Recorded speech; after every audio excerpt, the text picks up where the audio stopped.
Seydoon Sumayyaa bira dhaquunsa gaariidha garuu karaan mallee deeme. Seydoon karaan mallee deeme. Karaan mallee Seydoon hin dogoggore. Seydoon ammas hin dogoggore. Seydoon Sumayyaan yeroo Yaman jirtus dogoggora guddaa hojjete. Sina yaadachiisa iddootti Seydoon dogoggore. Seydoon Sumayyaa qaqqabee jechuudha. Qaqqabee osoo ishiin achi mana sana keessaa hin bahin halkan miti kan ishiin meeshaa mana sana keessaa guuree fixee halkanii jette. Halkan mana sana keessaa meeshaa guurte. Halkan iddoo jijjiirratte. Inni garuu maal godhe?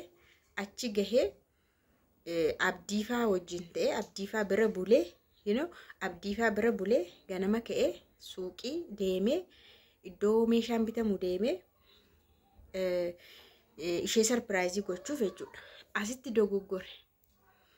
Innaa sana Sumayyaantu mana sana keessaa hin bahin halkan seenee miti halkanuma sana dhaqee ishee sarpiraayizii gochuudhaaf jecha iddoo sana buluu dhiisee iddaama sana ijoollee moorra ma'achii faana Sumayyaa achumatti qabateera ta'e ijoolleenis akkas jedhan.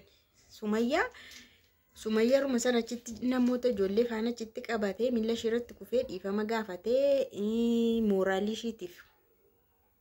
Ammas immoo dogoggora sa'aachii ilaala. Ammas immoo Seydoon kallattiidhaan Sumayyaa barbaada. Ammas dogoggorri isaa jechuudha. Kallattiidhaan Sumayyaa quunnamuuf akkatti.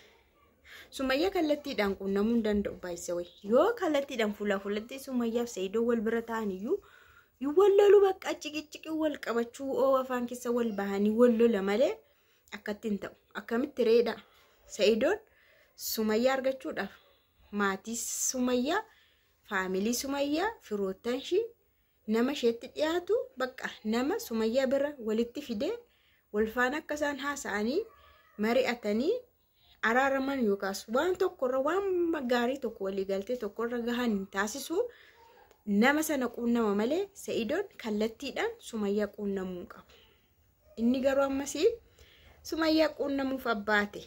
Sumayyaa quunnamuuf waan ta'eef ammallee laala biraan geenye. Ammallee Sumayyaan kaleessas viidiyoo dalagdee eengadda sin dalagdee inni garuu eengadda duuba kan inni dandeemadhe har'a guyyaa sadaffaa natti fakkaata. Nagaan hunduma keessaniif haa baay'atu. Kabajamtoota hordoftoota akkam jirtu nagaa keessanii ani baay'ee nagaa ku galata waaqaa ta'u baga jiraattan baga herreessanii sana hin jedha. Egaa waa'ee isaanii kunoo mataa nurraa fixee mataa kan biraa biqishinee erga isaan jammaranii mataan keenya kan biraayyuu dheeratee luk garuu baga dubbii kana jammaran mataan koo dura dheeraadhatte mataan koo inni dura narraa dhume aarii isaanii dubbii isaanii inni dura mushuk jedhe narraa dhume mataa haaraan naa biqile amma mataan koo iyyuu dheerate isaan garuu hin araaramne. Wush mishkila wush sawi yaani wushin sawi inna wushin sawi nu maal goona maalis gochuu dhiisne dubbanna furmaanna sinneen dubbanna hin mari'an tokkas godhaneen tos hin baaneen way dhiisne way waa'ee isaanii callisneerra hin callisne. Kanaaf ammas mataa sadaffaa nama ufutti hin maasofna maal goona amma jarri kun araaramanitti. Egaa hordoftoota keenyaa Seydoon akkasidha. Sumayyaanis yaannisi akkasumadha. Sumayyaan bargit karaa maatii isaa toonni dhufee dhugaan siniin jedha. Sumayyaa jechuun nama waa'ee amantiif tan daraddarte diriddirii kennite waa'ee amantaadhaaf diriddirii kennite beellama kennite warra koo hin mufachiisu warra koo jala caliin jedhu murtee kootii jettee nama beellama kennee deebiin sinii deebisa jedhe waan ta'eef ammallee taanaan Seydoon karaa maatii ishii isootti dhaqee maatiin ishiitti dubbatanii hin diddu. Naamana hindiddu maaliif warri ishiis Sumayyaani amma nama guddaadha haadha ijoollee sadiitti. Maalis haa ta'u maali amantaa ishiis yoo jijjiirrattis ijoolleen kun lamaan jiru. Sababa ijoollee kanaatti abbaa ijoollee kanaatti araaramii jechuun isaanii hin oolu. Waan hundumaa waan jiru hin amansiisu itti. Haala jiru isheenuu beekti waan ta'eef itti miti. Haala jiru itti miti. Akkamitti fuudhee sanallee eenyutu eeyyamnaan eenyutu eeyyama akka inni fuudhu sana isheenuu beekti isheenuu itti miti. Erga kana itti miti amananii immoo dhuguma siniin jedha. Atirraa beekti ijoolleen kun abbaa malee haa guddatanii hin jedhan dhugaan siniin jedha warri ishee hin jedhan.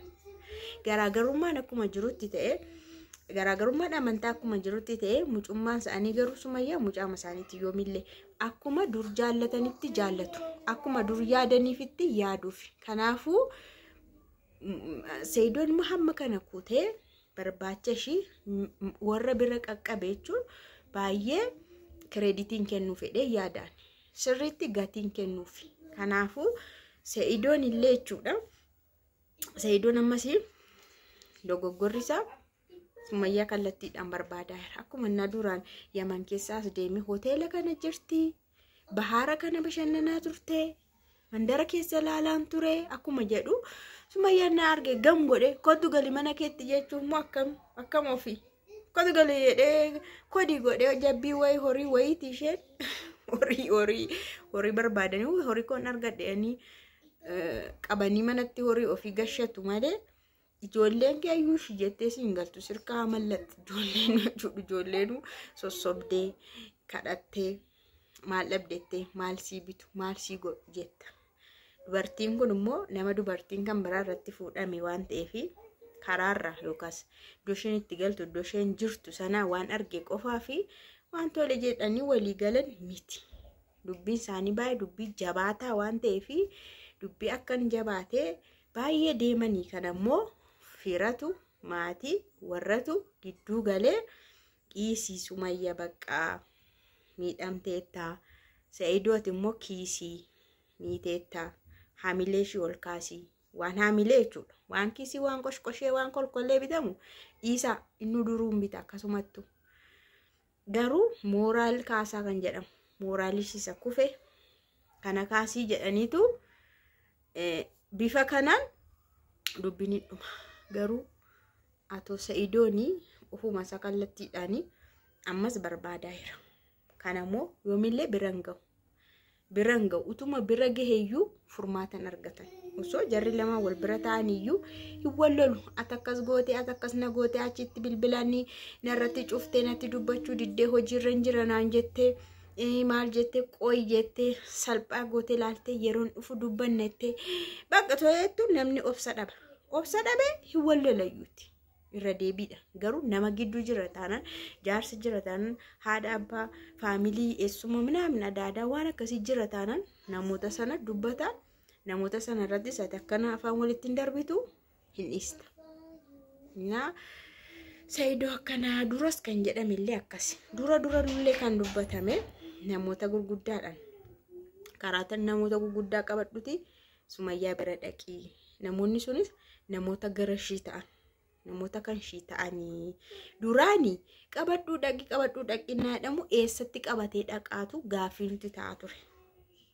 Iddoo kamii Sumayyaan as jedhee waan agarre eessatti nama qabatee dhaqaa iddoo kamii adireesiin shii jechaa ture. Amma garuu adireesii isheen himattee iddoo jirtu himattee even iddoo hoteela sana himattee inni hoteela sana maal hojjetaa erga biyya sana dhaqe durayyuu bilbila isaanii qaba isaan faana hinaasa'a meeshaalee ergaa ture nama keenya hin beekaa itti Sumayyaa. Kanaafuu namuma sana quunnamudha. Namuma tokko faamilii ishii keessa nama tokko argannaan sanumaan hunda bira qaqqaba. Inni immoo abbaan ijoollee ishii immoo akkanatti biyya sana dhaqe jechuun baqa mee ijoollee kana lamaaniif jedhanii dubbii kana hin araarsan jettanii yaadduse. Hamma ijoolleen kun jiranitti gidduu isaanii waa biraa hin yaadan. Huma araarsu jedhee yaada. Mee maalan godhu kana caalash akkam ta'u akkamitti dubbadhuuf narra akka dabar waa isaanii bisma'aa.